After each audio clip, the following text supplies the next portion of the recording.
of you. Yeah, sure.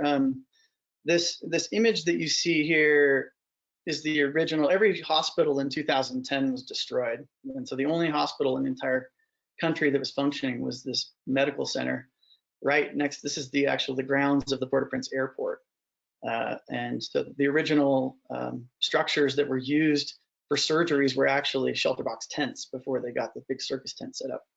And they had a 97% infection rate.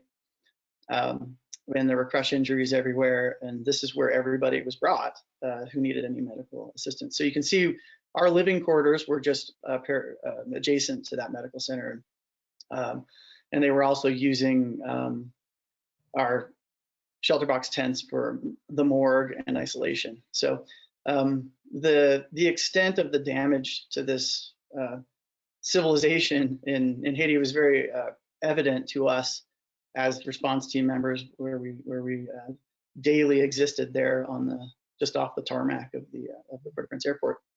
And I remember one specific story that I think will probably remain with me my entire life, and it drives me to continue to work with ShelterBox. And on a daily basis, a van would show up to the morgue tent, and it would haul away the deceased.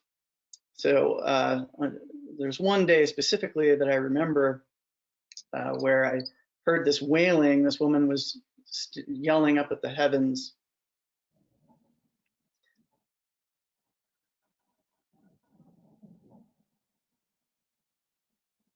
Sorry, it's a hard story to tell. She was screaming up at the heavens as if her life had been taken away, and I just remember the chilling feeling of looking over at our ShelterBox tents that were serving this purpose.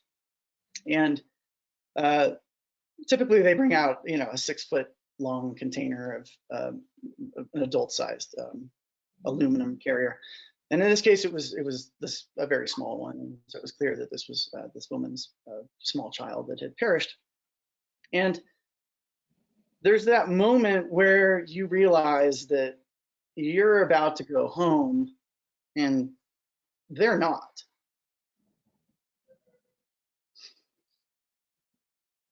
And the feeling that you have is quite moving, because you go and you get on an airplane and you sail off into the sky. And I did that the next day, and I had this moment of reflection as I looked out the window with my fresh orange juice and warmed almonds,